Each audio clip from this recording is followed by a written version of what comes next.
condensed the summary of the event down into 5 or 6 minutes. I think that the event was an hour and a half, as long as one I've sat and watched, to be fair. I got borderline bored actually, but only because there seemed to be a lot of sort of toing and froing and cutting about. There's so many product releases and reviews that it just was very very intense. But I did start off talking about the success of the App Store, which I thought was quite useful and interesting. 140 billion downloads, which is a lot of apps, a lot of people consuming information out of the store. They say it's 2.5 times more efficient in terms of cost and revenue than any other store that's in the market. Presumably they were levelling themselves against Google, but it's an incredible figure, absolutely incredible figure.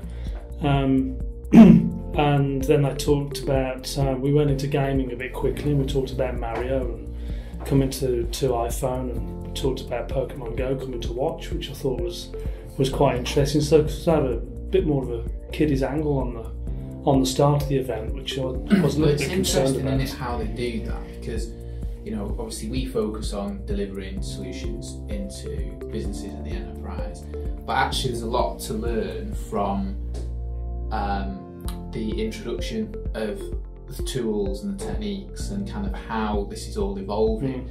And the business community might be looking at some of these releases, thinking, well, actually, what is the impact on us?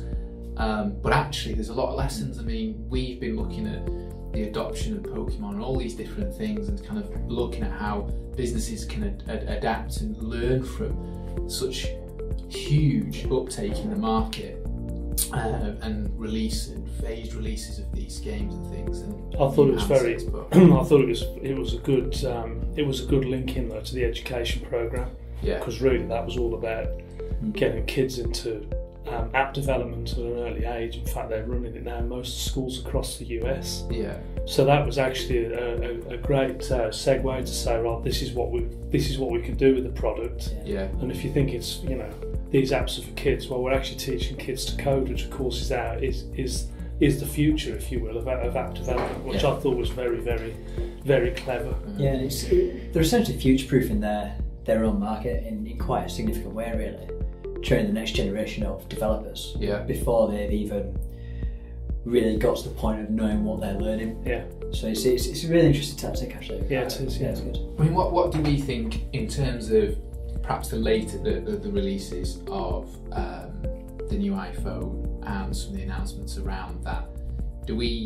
What are our thoughts around how that will impact, say, the enterprise, or benefits that they would bring? Is there anything specific that we picked up? I think one of the big significant advancements forward was really the waterproof and dustproof devices now. Previously, when we've been looking at the enterprise specifically now, and specifically looking at the construction or even engineering world, yes, often the advice has been to steer away from iOS because their devices are a little bit more fragile and can't be a little bit less robust. In terms of the ruggedness of it, it's very difficult to pull out in those sorts of environments. Yeah. But actually, this has very much combated that, especially the dustproof devices now. So often we hear time and again that large organisations that are deploying devices into their workforce are struggling with devices just getting. Yeah, and of course not being able to see a screen in bright sunlight. Now they're 25% brighter. That will help. The new hardware, the new dual processor, a lot faster.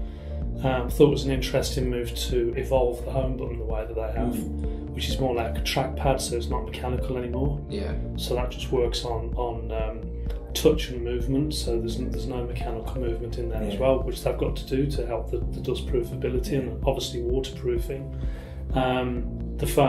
Interestingly, the watches are now waterproof down to 50 metres. Series 1, a little bit of a snippet for you. Series 1 they say is only splash proof, but mine has actually been through the washing machine and it works absolutely fine. Is that because the dryer was put on? And it came out beautiful. It did look like the brand new, it looked really good. But no, seriously, that's been through a washing machine. Okay, it was in a pocket, but it was still submerged in a lot of water, and that's come out well.